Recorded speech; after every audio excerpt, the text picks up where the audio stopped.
So Lami's theorem applied if a particle is in equilibrium. If the mass of a particle is 8 kg, then weight will be 8 kg है तो 8 into 10 80 Newton हो जाएगा. Lami's theorem can be applied if a body of a mass state of horizontal equilibrium only under the action of three concurrent coplanar forces. True. Trigonometric ratio are applicable on trigonometry जो होती है वो right angle के ऊपर होती है. If two concurrent forces represented by OA and OB, then their resultant is given by OC. OC is the answer B. Let X is the sum of horizontal forces and Y is the sum of vertical forces acting on a particle if X is equal to 4 Newton and Y is equal to 0, यानी कि सारा का सारा ये X axis के ऊपर है. Then the resultant makes with positive X axis is 0 degree. सारे का सारा X के ऊपर आ गया. Lami's theorem cannot be applied if angle between any two forces is 180 degree. If a body is moving at 2I plus 3J metre per second, ये metre per second जो है velocity होती है basically A.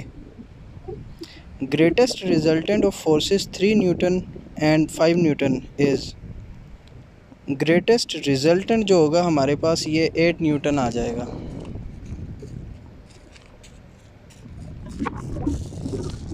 Let X is the sum of horizontal forces and Y is the sum of vertical forces acting on a particle. X is equal to 3 Newton and Y is equal to minus 4 Newton. Then the resultant of the forces will be, किस quadrant में होगा resultant? Y negative और X positive. Y negative होता है हमारे पास third and fourth के अंदर और पॉजिटिव होता है फोर्थ में, तो फोर्थ क्वाड्रेंट जो है इसका आंसर होगा D.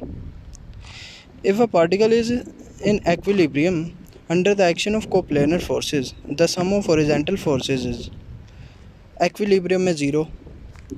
If a body is hanging in equilibrium lighter extension tension 20 Newton, then the mass of the body is, mass जो होगा वो 2 kg होगा, divided 20 Newton divided by 10 is equal to 2 Newton.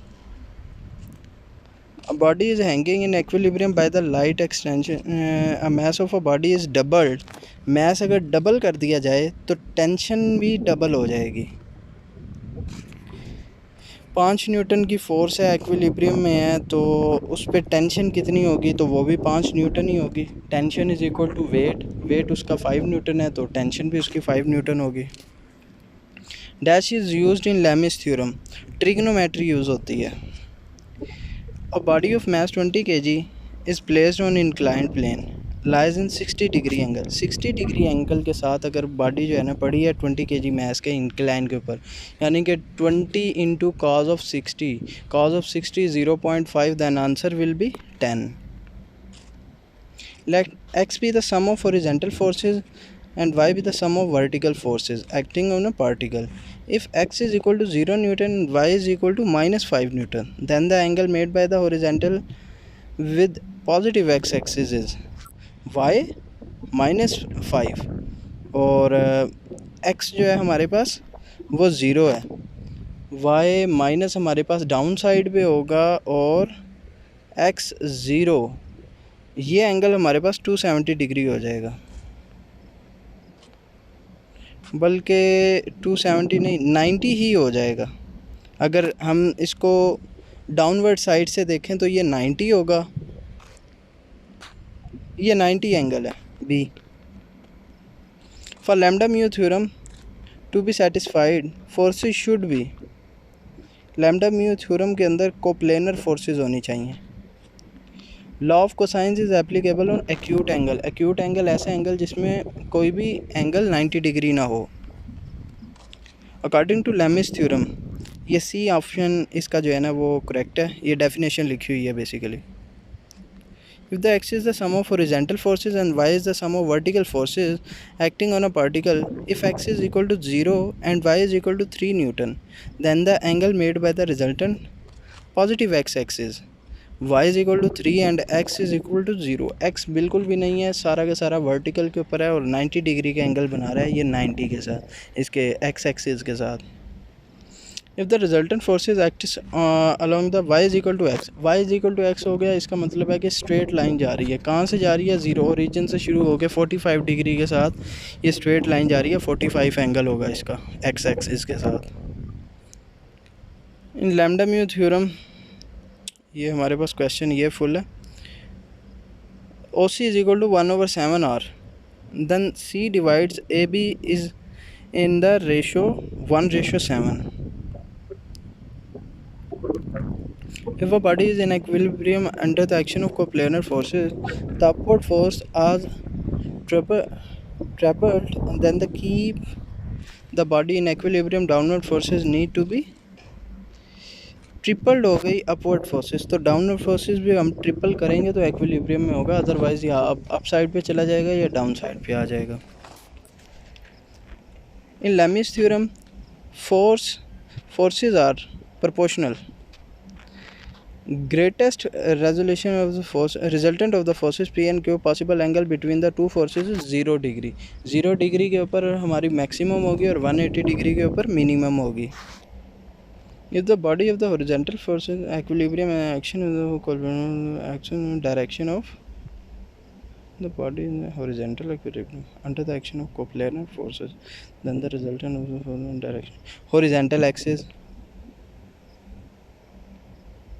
5 Newton and 12 Newton respectively. Magnitude of the forces acting on a particle 12 square plus 5 square under root 144 plus 25 169 under root किया तो 13 answer आ गया। C is the answer. The branch of science which deal with the behavior of physical bodies which subjected to a force displacement is called mechanics. Mechanics है ये definition है।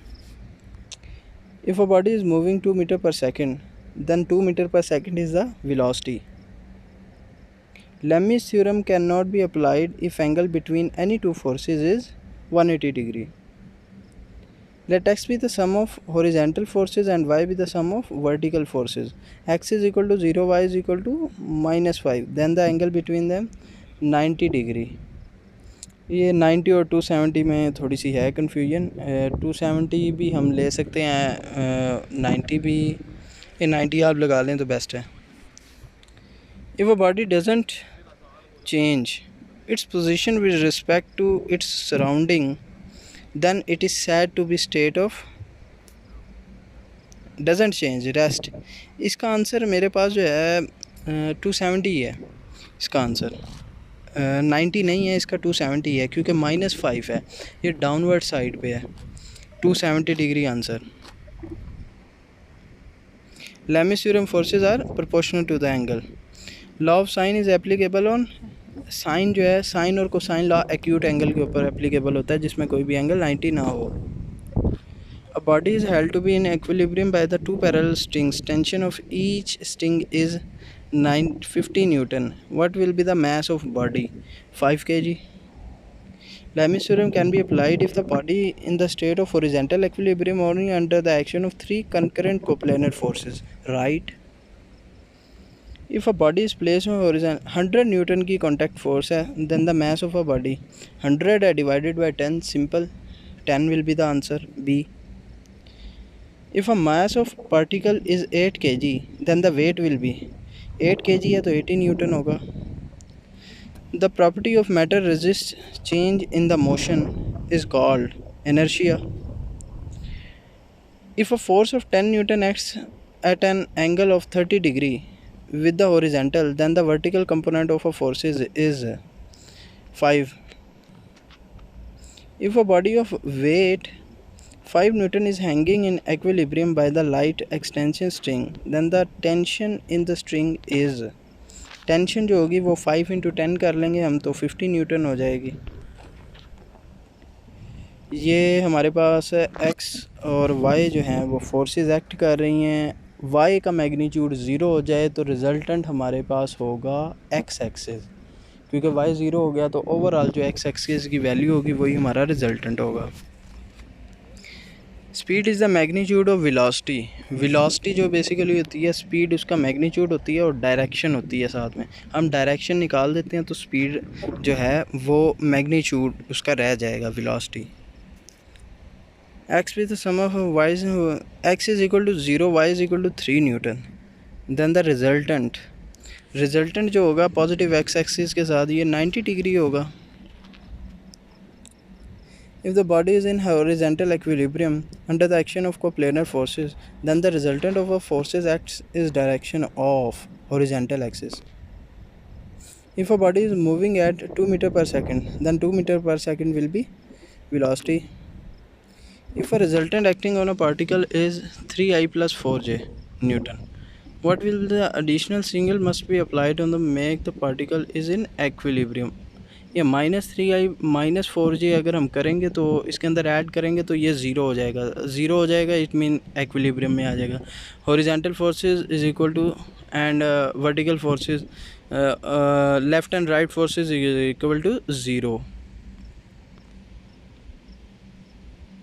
ये हमारे पास 3 forces दी गई हैं. इनका मैग्नीट्यूड हमने फाइंड आउट करना है कि ये कंप्लीट एक्विलिब्रियम है. इसका मैग्नीट्यूड होगा 2 + 4 - 3 6 -1 + 3 2 2 + 2 4 3 square + 4 square 3 9 4 square 16 9 + 16 25 √25 5 Newton. D will be the answer. Greatest resultant of 2 P and Q is possible if the angle between two forces is 0 degree. Dash is used in Lami's theorem. Lami's theorem के अंदर हमारे पास trigonometry use होती है. According to Lami's theorem ये definition theme while using Lami's theorem which of the following can be angle between any two forces. ये question wrong है. इस can not आना चाहिए. इसका 180 डिग्री आंसर होगा. कैन नॉट आएगा. माइट बी की इसकी 180 डिग्री हो. The sum of the horizontal and wise of vertical forces acting perpendicular magnitude. Resultant हमारे पास हो गया x² + y² √x² + y². It's answer will be OC. 20 kg है, प्लेस्ड है और 60 डिग्री एंगल ये वही रिपीट हो गया है. तो हमारे पास 10 न्यूटन इसका आंसर है. ये हमारे पास क्वेश्चन आया है कि 5 मीटर पर सेकंड की स्पीड से वो ट्रैवल कर रही है.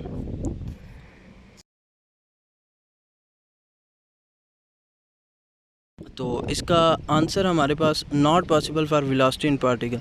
2I + 3J जो है ना इसका आंसर होगा. क्योंकि 5I भी हो सकता है 5J भी हो सकता है. वो x एक्सिस की तरफ भी जा सकती है y की तरफ भी.